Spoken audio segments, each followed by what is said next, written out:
மேசராசிக்காரர்களே, இந்த நிமிஷம் நீங்க இந்த வீடியோவை பார்த்துக்கிட்டே இருக்கீங்கன்னா, அது உங்க வாழ்க்கையோட ஒரு பெரிய திருப்புமுனை ஆரம்பமாக போகுதுன்னு அர்த்தமுங்க. சமீப காலமா எல்லாமே கைக்கு எட்டுன தூரத்துல வருது.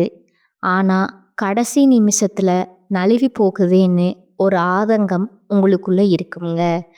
நீங்க மற்றவங்களுக்கு வழிகாட்டுவீங்க. ஆனா உங்களுக்கே ஒரு வழி தெரியாம தவிச்சிருப்பீங்க. இது ஏதோ தற்செயலா நடக்கிற தடை இல்லைங்க. இது உங்களுக்கான ஒரு பரீட்சை காலம்ங்க. ஆனா பயப்படாதீங்க. மேச ராசிக்கு அந்த தடைகளை உடைக்கிற சாவிய இன்னைக்கு இந்த வீடியோ மூலமா கடவுள் உங்ககிட்ட கொடுக்க போறாருங்க. அந்த சாவி வேற எதுவும் இல்லைங்க, உங்களோட குலதெய்வம் தாங்க. உங்க வாழ்க்கையில இப்போ இருக்கிற அந்த ஒரு பெரிய கவலைய மனசுல நினைச்சுக்கிட்டு குலதெய்வத்தோட பெயரை கமெண்ட்ஸ்ல ஒரே ஒரு முறை எழுதுங்க. அந்த ஒரு வரி உங்க மனபாரத்தை பாதியா குறைக்குங்க. இந்த பலன்களை பழிக்க வைக்குங்க. அது மட்டும் இல்லாம நீங்க இன்னும் நம்ம குடும்பத்துல இணையலைன்னா சப்ஸ்கிரைப் பண்ணி இப்பவே சேர்ந்துக்கோங்க. ஏன்னா உங்க முன்னேற்றத்திற்கான அந்த முக்கியமான ரகசியம் இங்கதான் இருக்குதுங்க. வாழ்க்கைய மாத்த போற இன்றைய மேசராசி பலனுக்குள்ள போகலாமாங்க. முருகப்பெருமான என் மூச்சுக்கு துணைன்னு வாழும் மேசராசி அன்பு சொந்தங்களுக்கு வணக்கமுங்க. எல்லாரும் எப்படி இருக்கீங்க? நலம் குறைவோ வளம் குறைவோ வாழ்க்கை எங்கேயோ போகுது. ஆனா என்னைக்கும் பயந்தது கிடையாது. நம்ம ராசிக்கு சின்ன வேணா ஆடா இருக்கலாமுங்க. ஆனா மற்றவங்களுடைய ஆட்டத்துக்கு அடிபணிய மாட்டோங்க. அதே போல மற்றவங்களை ஆட விட்டு வேடிக்கையும் பார்க்க மாட்டோங்க. நியாயமா இருக்கியா துணை வருவேன், அநியாயமா இருக்கியா அழிச்சு புடுவேன். என்னங்க மேசராசிக்காரங்க ரொம்ப வம்பான ஆளுங்க போலயே சண்டைக்கே நிற்பாங்க அப்படின்னு சொன்னா ஆமா நிற்போம் அப்படிங்கிற மாதிரி இருப்பீங்க. அநியாயத்துக்கு எதிராக சண்டை போடுவோம். போர்க்குணம் கொண்டவங்க தான். போராடியும் நல்லதை மட்டுமே நிலைநாட்டணும்னு பாடு வைப்பீங்க. எனக்கு பிரச்சனையா, பரவாயில்ல, நான் சமாளிச்சுக்கிறேன். ஆனா என்ன சுத்தி இருக்கிறவங்களுக்கு பிரச்சனையா, இல்ல பொதுப்படியா யாருக்காவது என்ன பிரச்சனை நடக்குதா தட்டி கேட்பேன்னு நீங்க இருப்பீங்க. ஏன்னா முருகனுடைய அனுகிரகம் படைத்தவங்க இவங்கங்க. சும்மா இருக்கவே மாட்டாங்க. ஒரு சிலர் சொல்லுவாங்க, டேய் வீட்டில் சும்மாவே இருக்க மாட்டியா, சும்மாதான் இரு, ஏண்டா எங்கேயாச்சும் வம்பு வழக்கு இழுத்துட்டு வர அப்படின்னா இவங்கள போய் வம்பு வழக்கு இவங்களா போய் வம்பு வழக்கு இழுக்க மாட்டாங்கங்க. ஏதாவது தப்பு தண்டா நடக்குது, உண்மைக்கு மாறா ஒரு விஷயம் நடக்குது, ஒரு நியாயமே இல்லாத விஷயம் நடக்குதுன்னா கண்டிப்பா இவங்க சும்மா இருக்க மாட்டாங்கங்க. அது யாராக இருந்தாலும் சரி, அந்த தெய்வமே இறங்கி வந்தாலும் சரி, தெய்வமே இது தப்பு, நீ அமைதியா இரு, நான் பார்த்துக்கிறேன் அப்படின்னு சொல்லி தெய்வத்தையே ஒதுக்கி வச்சு கூட அந்த உண்மைக்கு போய் துணையா நிற்பாங்க. ஒருத்தவங்க உறக்க பேசுறாங்கன்னா அவங்களுடைய வார்த்தையில உண்மை இருக்குமுங்க, அவங்களுடைய மனசுல உண்மை இருக்குமுங்க. இதனாலதான் மேசம் நல்ல உறக்க பேசுவாங்க. புரியுதுங்களா? இவங்க பேச்சுக்கள் எல்லாம் அனல் பறக்குமுங்க. முருகப்பெருமான் எப்படிங்க தீயோர கழுவேற்றும் என் வேலையா, எப்படிங்க முருகான்னு அந்த வார்த்தை கேட்டா போதும் அரோகரா அப்படி ஒரு மாதிரி மனசுக்குள்ள உற்சாகம் பெருக்கெடுக்கும். நான் இருக்கேன்பா உனக்கு அப்படிங்கிற மாதிரி அந்த கடவுளோட அந்த கந்த கடவுள், அந்த கருணை மூர்த்தியுடைய ஒட்டுமொத்த அந்த தைரியமும் நமக்கு வந்துடுங்க. முருகப்பெருமானை பத்தி யார் நினைக்கிறாங்களோ இல்லையோ, மேசம் கட்டாயம் நினைச்சே ஆகணுமுங்க.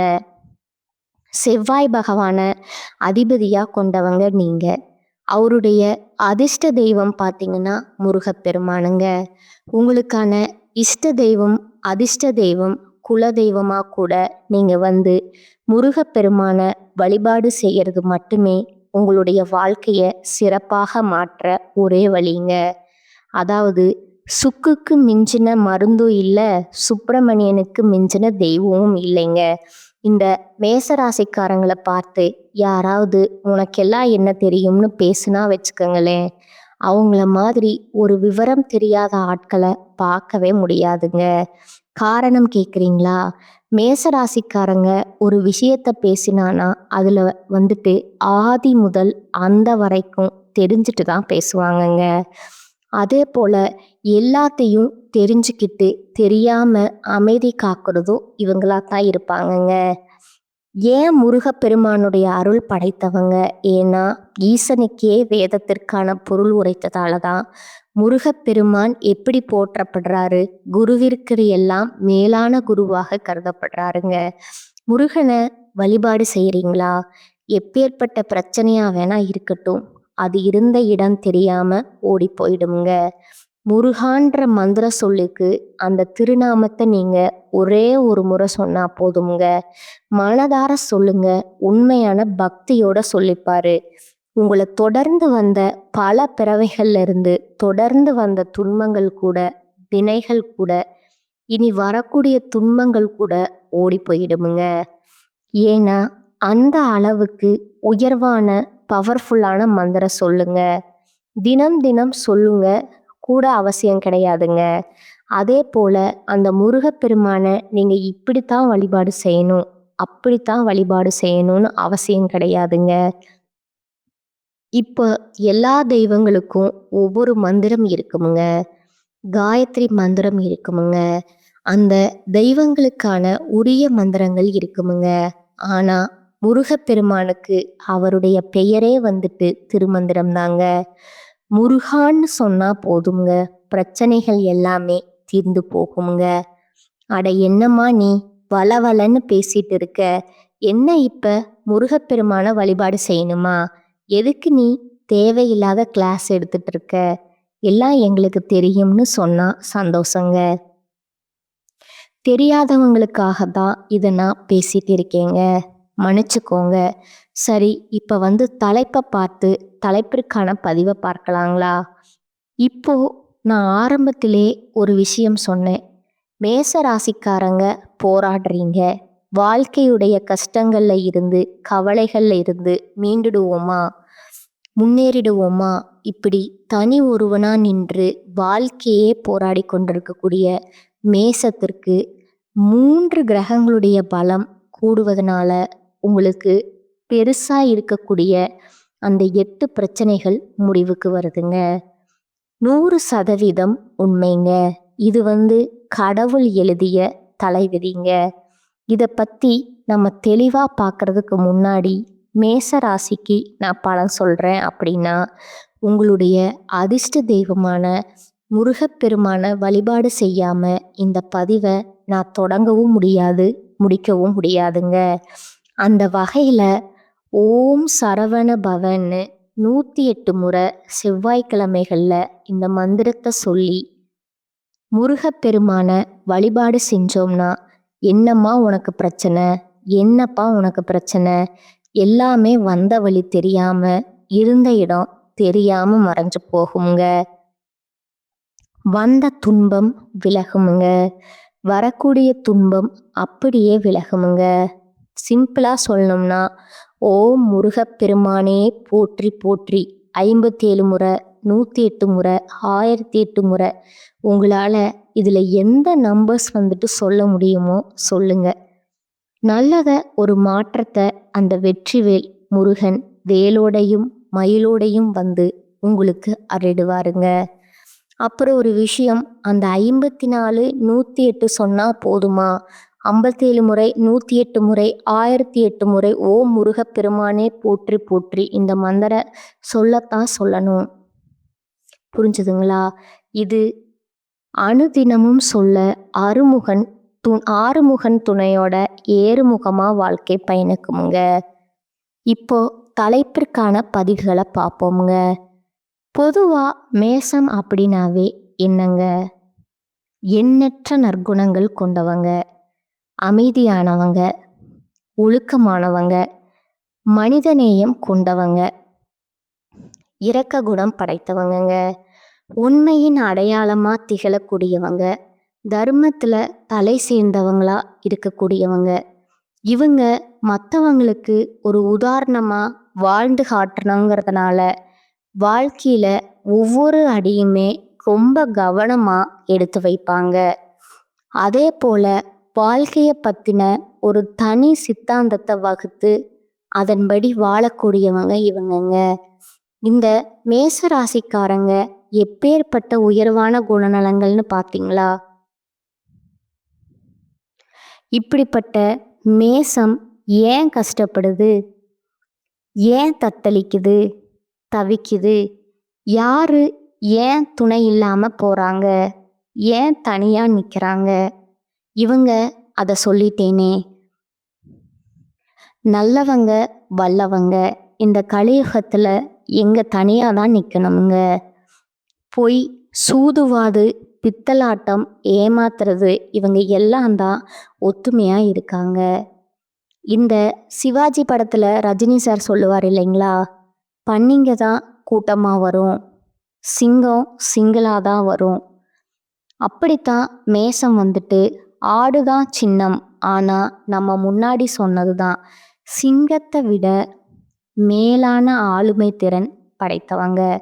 தனியா நிற்பாங்க, சாதிச்சும் காட்டுவாங்க. வெற்றியும் இவங்களோடது தான், வெற்றி வேலனும் இவங்களோடது தாங்க, இல்லையா? சரிங்க, இப்போ அந்த 3 கிரகங்களோட பலம் பெறுதுன்னு நான் சொன்னேன் இல்லையா? அது எந்த கிரகம் பார்த்தீங்கன்னா, ஜோதிட சாஸ்திரப்படி ஒவ்வொரு கிரகமும் ஒவ்வொரு ராசியில ஒரு குறிப்பிட்ட கால இடைவெளி ராசியை மாற்றுமுங்க. அப்போ சக்தி வாய்ந்த யோகங்கள் உருவாகுமுங்க. அப்படி உருவாகக்கூடிய நேரத்தில் எல்லா ராசிகளுடைய வாழ்க்கையிலையுமே ஒருவித தாக்கம் இருக்குமுங்க. நல்லதும் இருக்குமுங்க, பாதிப்பும் இருக்குமுங்க. ஆனால் இந்த 3 கிரகங்களுடைய அமைப்புங்கிறது மேச ராசிக்கு சக்தி வாய்ந்த யோகம் உருவாகுதுங்க. இந்த யோகம் உங்களுக்கு எப்படிப்பட்ட பலன்களை கொடுக்க போகுதுன்னா, புத்திசாலித்தனத்தை அதிகப்படுத்துங்க. பேச்சு, படிப்பு, வியாபாரம் இது எல்லாத்துலேயுமே வெற்றிகரமாக இருக்க போகிறீங்க. ஏன்னா இது எல்லாத்துக்கும் அதிபதியாக இருக்கக்கூடிய புதன் பகவான், நவகிரகங்களுடைய தலைவன்னு சொல்லக்கூடிய சூரிய பகவான் மற்றும் தேவர்களின் குருவான குரு பகவான், இவங்க 3 பேருடைய சேர்க்கையும் மிதுன ராசியில் உருவாகுவதனால, அதாவது மிதுனங்கிறது யாருங்க? புதன் பகவானுடைய வீடு. குறிப்பாக அந்த கிரகங்களுடைய சக்தி திரிகிரக யோகத்தை உருவாக்குதுங்க. இந்த யோகமானது மிதுன ராசியில் பார்த்தீங்கன்னா 50 வருஷத்துக்கு முன்னாடி உருவாச்சு. இப்போ திரும்பவும் 50 ஆண்டுகளுக்கு பின்னாடி மிதுன ராசியில் உருவாகி இருக்குதுங்க. இந்த யோகத்துடைய தாக்கம்ங்கிறது, இந்த யோகத்துடைய பலன் அப்படிங்கிறது உங்கள் வாழ்க்கையில் கூடிய 8 பிரச்சனைக்கு முடிவு கொடுக்குதுன்னு சொன்னேன் இல்லையா? அதோட முதல் விஷயம் பார்த்தீங்கன்னா, பணம், பொருளாதாரம், பயங்கரமான கஷ்டம். இப்போ பொருளாதார ரீதியாக நல்ல வளர்ச்சியை பார்க்க போகிறீங்க. அடுத்ததா 2வது பிரச்சனை பார்த்தீங்கன்னா, தெய்வத்தை கூட வழிபாடு செய்ய முடியலைங்க. ஒரு மாதிரி மனசு குழப்பத்தில் கோவிலுக்கு போகலாம்னு நினைப்போம், ஆனால் போக முடியாது. தெய்வத்துக்கும் மேசராசிக்கும் இருக்கக்கூடிய அந்த கனெக்ஷன் அப்படிங்கிறது சுத்தமாக அத்து போயிருக்குமுங்க. ஆனால் இப்போ தெய்வ வழிபாட்டில் நாட்டம் அதிகரிக்குமுங்க. நீங்கள் தள்ளி வைத்திருந்த காரியங்களை எல்லாத்தையுமே இப்போ செய்ய தொடங்குவீங்க. புரியுதுங்களா? உங்களால் சாமியும் கும்பிட முடியாமல் இருந்துச்சு, எந்த ஒரு காரியத்தையுமே தொடங்க முடியாமலும் இருந்துச்சு. ஸோ 2வது பிரச்சனை ஓவருங்க. 3வது பிரச்சனை பார்த்தீங்கன்னா, சதா நேரமும் பெற்றவங்க கிட்ட சண்டை சச்சரவு. சொந்த பந்தங்களே பார்த்தீங்கன்னா இவங்கள ஒதுக்கி வச்சிருப்பாங்க. ஒரு ஒரு கட்டத்துல மேசராசி என்ன பண்ணியிருப்பீங்கன்னா, யாரும் வேணாம் போங்கடா அப்படிங்கிற மாதிரி மேசராசி ஆண்களும் சரி, பெண்களும் சரி ஒரு மாதிரி வெறுப்புல இருந்திருப்பீங்க. ஆனா, இப்போ பெற்றோருடனான உறவுங்கிறது இணக்கமாய் இருக்க போகுதுங்க. உங்களால தெளிவான எண்ணங்களால குடும்பத்துல உங்களுக்கு மதிப்பும், மரியாதையும் உயரப் போகுதுங்க. இதே பெரிய விஷயம்ங்க. குடும்பம் நம்மள மதிச்சுட்டாங்கன்னா போதுங்க. மத்த எல்லாத்தையும் ஒரு கை பார்த்துடலாமுங்க. அடுத்ததா 4வது பெரிய பிரச்சனை பார்த்தீங்கன்னா, ஆரோக்கியம் தாங்க. நெடுநாட்களா உங்கள வாட்டி வதைத்த உடல் உபாதைகள்ல இருந்து இப்போ முழுசா விடுபட போறீங்க. ஆரோக்கியம் சிறப்பா இருக்க போகுதுங்க. அடுத்து 5வது விஷயம் பார்த்தீங்கன்னா, 5வது பிரச்சனை பார்த்தீங்கன்னா, வெளியூர்ல, வெளிநாட்டுல இருந்து நீங்க எதிர்பார்த்த நல்ல செய்தி வராமலே இருந்திருக்குமுங்க.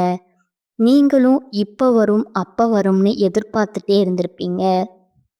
அதுபோல வெளிநாடு மற்றும் வெளியூர்கள்ல இருந்து நல்ல செய்திகள் உங்கள வந்தடையுமுங்க. அடுத்ததா 6வது பிரச்சனை பார்த்தீங்கன்னா, வருமானம் தான். எதை செய்தாலும் சரி, நஷ்டம். தொழில்ல நஷ்டம், வேலையில நஷ்டம். இப்படி நஷ்டத்துல போயிட்டு இருந்தவங்க வாழ்க்கை இனி லாபகரமான முதலீடுகளை செய்து உபரி வருமானம் நிரந்தரமான வருவதற்கு வழிவகுத்து கொள்ள போறீங்க. வருமானத்திற்கு வழி உண்டுங்க. அதாவது தொழில் செய்றீங்களா, நல்ல லாபம் இருக்குமுங்க. அதே போல உத்தியோக பணிகள்ல இருக்கீங்களா, சம்பள உயர்வு கிடைக்குமுங்க, பதவி உயர்வு கிடைக்குமுங்க. இதை தாண்டி உபரி வருமானத்துக்கான வழியுமே இருக்குமுங்க. பணம் அப்படிங்கிறது பல வழிகள்ல உங்களை வந்து சேரப்போகுதுங்க. அடுத்ததா 7வது விஷயம் பார்த்தீங்கன்னா, உடன்பிறப்புகள் கிட்ட, சகோதரன் சகோதரி இவங்க கிட்ட இருந்த மனக்கசப்புகள் இப்போ விலகுதுங்க. அவங்க உங்களை புரிஞ்சுப்பாங்க. அவங்களுடைய குறைகளை நீங்க எப்பவுமே வந்து பெருசுபடுத்தினதே கிடையாதுங்க. அதே போல அவங்களுமே உங்களுடைய நல்ல மனசை புரிஞ்சுக்கிட்டு அவங்க செஞ்ச தப்பை உணர்ந்து மன்னிப்பு கேட்டு வந்து நிற்பாங்கங்க. குடும்பத்துல ஒற்றுமை பலப்படுதுங்க. எல்லாத்துக்கும் மேல 8வது பெரிய பிரச்சனை, உங்களை ஏமாத்துறாங்க இல்லையா? இத்தனை நாளா அவங்க நல்லா இருக்காங்கன்னு நினைச்சிட்டு இருந்தாங்க. நம்ம இவங்களை ஏமாத்துறோம், நமக்கு இனி ஒரு நல்ல காலம்தான் அப்படின்னு நினைச்சிட்டு இருப்பாங்கங்க. ஆனா உங்களை ஏமாத்துற நொடியில இருந்தே அவங்க வாழ்க்கை நல்லா இருந்தாலும் நிறைய விஷயங்கள்ல நஷ்டத்தை பார்த்துருப்பாங்கங்க. அப்படி உங்களை ஏமாத்துறவங்க இப்போ உங்ககிட்ட வந்து மன்னிப்பு கேட்டு நிற்பாங்கங்க. இந்த காலகட்டத்துல அவங்களுக்கு நீங்க மன்னிப்புமே கொடுக்க போறீங்க. மன்னிக்கிறது பெரிய மனுஷனுடைய தன்மை இல்லையா? அதுல எப்பவுமே மேசராசி உயர்வானவங்க தாங்க.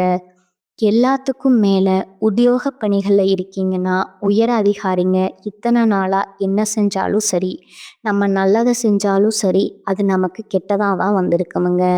ஆனா இப்ப தனியார் துறையோ, அரசாங்கத்துறையோ, இல்ல கூலி வேலையோ செய்தாலும் சரி, உங்களுக்கு மேலே இருக்காங்க பார்த்தீங்களா, அவங்க உங்களுக்கு ஆதரவு கொடுப்பாங்க. உங்களுக்கு உறுதுணையா இருப்பாங்கங்க.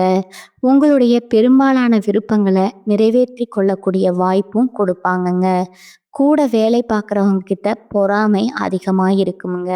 ஓகேங்களா? அவங்க கிட்ட பார்த்து கொஞ்சம் சூதானமா இருந்துக்கோங்க. அதே போல அன்றாட பணிகளை சிறப்பா செஞ்சு முடியுங்க. சின்ன ஒரு குறை கூட வரக்கூடாதுங்க. நேரம் காலம் பார்க்காம உங்களுடைய வேலைகளை, கடமையை கரெக்டாக செஞ்சு முடிச்சுக்கோங்க. அதே போல நீங்க எதிர்பார்த்திருந்த பதவி உயர்வு, இடமாற்றம் இப்ப கிடைக்கிறதுக்கு வாய்ப்பு அதிகம்ங்க. அதே போல பணத்துக்கு குறைவே இல்லைங்க. நிறைவான தனவரவு இருக்குமுங்க. இந்த நேரத்தை நீங்க கரெக்டா பயன்படுத்திக்கிட்டீங்கன்னா, சிக்கன நடவடிக்கையின் மூலம் ஓரளவு பணத்தை சேமிச்சு வச்சுக்க முடியுமுங்க. அதனால சேமிப்புல கவனம் வச்சுக்கோங்க. வியாபாரிகளை பொறுத்த வரைக்கும் கடன் விஷயத்துல கவனமா இருந்துட்டீங்கன்னா மன நிறைவிற்கு குறைவு இருக்காதுங்க. வியாபாரம் லாபகரமா நடக்குங்க. நாளுக்கு நாள் உங்க கஸ்டமர்ஸ் கிட்ட நல்ல மதிப்பை பெறுவீங்க. வியாபாரத்துல வளர்ச்சி காண்பது ரொம்பவும் அவசியம்ங்க. அதே நேரத்துல அவங்கள வந்து கொஞ்சம் திருப்தி அடைய வைக்கக்கூடிய வகையில தரமான பொருட்களை கொள்முதல் பண்ணுங்க. வியாபாரத்தை பெருக்க இது உதவிகரமா இருக்குமுங்க. தொழில்ல வளர்ச்சி இருக்குமுங்க. வருமானம் சீராக இருக்குமுங்க. அதே நேரத்துல கூடவே சுப செலவுகளும் வருமுங்க. அது உங்களுக்கு சந்தோஷம் கொடுக்குமுங்க. ஒழுங்கா திட்டமிட்டு முறைப்படி நீங்க செயல்படுவதன் மூலம் தொழில்ல அதிகப்படியான முன்னேற்றம் பார்க்க முடியுமுங்க. கலைத்தொழில்ல இருக்கிறவங்களுக்கு இருந்த தடைகள் இருக்கு. கலைத்தொழில்ல இருக்கிறவங்க இடைத்தலைகள் இருக்காங்க இல்லையா? ஒத்துழைப்பை எதிர்பார்க்காம நீங்க நேரடியா முயற்சி செஞ்சீங்கன்னா புதிய வாய்ப்புகள் கிடைக்குமுங்க. மகிழ்ச்சிக்கு இடம் இருக்குமுங்க. அதே போல வரக்கூடிய வாய்ப்பை நம்ம ரேஞ்சுக்கு இதெல்லாம் சாதாரணம் அப்படிங்கிற மாதிரி ஒதுக்கி வச்சிங்கன்னா அது பெரிய இழப்புகளை கொண்டு போய் விட்டுடுமுங்க. சின்ன வாய்ப்போ பெரிய வாய்ப்போ பயன்படுத்திக்கோங்க. அதே போல வெளியூர் பயணம் அடிக்கடி போயிட்டு வரக்கூடிய வாய்ப்பு இருக்குதுங்க. சக கலைஞர்கள் கிட்ட சுமூகமா நடந்துக்கிறதுக்கு பாருங்க. நல்ல பெயரை காப்பாத்துக்கிறதுக்கான வழியை பாருங்க. வண்டி வாகன வசதிகள் பெருகுதுங்க. கலைஞர்கள் எல்லாம் உங்களுடைய திறமைகளை வெளிக்காட்டுவதற்கான வாய்ப்புகள் அமையுங்க. மாணவர்கள் நீங்க முயற்சி செஞ்சீங்க அப்படின்னா கல்வியில நாளுக்கு நாள் முன்னேற்றம் உண்டுங்க. தேர்வுகளை அதிக மதிப்பெண்களை பெற்று உங்களோட உயர்கல்வி கனவுகள் நனவாகுமுங்க. அதே போல இடையில நின்றவங்க எல்லாம் இப்ப தேர்வு எழுதி அதை பாஸ் பண்ணிடுவீங்க. எல்லாத்துக்கும் மேல ஒரு சிலர் வெளிநாட்டுக்கு போயிட்டு படிக்கிறதுக்கு கூட வாய்ப்பு இருக்குதுங்க. ஞாபக மறதி, உடல் சோர்வு இது எல்லாமே முழுசா உங்களை விட்டு போகுதுங்க. சுறுசுறுப்பா வலம் வரப்போறீங்க. ஆனா ஒரு விஷயத்த மட்டும் இந்த மேசராசிக்காரங்க செய்யக்கூடாதுங்க. இந்த குளத்துல குளிக்கிறேன், குட்டையில குளிக்கிறேன்னு சொல்லிட்டு தண்ணியில கொஞ்சம் கவனமா இருந்துக்கோங்க.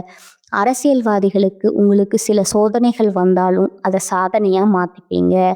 ஏன்னா உங்க மனசு உறுதியா இருக்குமுங்க. இத்தனை காலமா எந்த அளவுக்கு பொறுமையா இருந்தீங்களோ இதன் காரணமா தலைமை கிட்ட பேரன்பையும் நன்மதிப்பையுமே பெற்று வச்சிருப்பீங்க. இது அசைச்சு பார்க்குற மாதிரி சில சோதனைகள் வருங்க.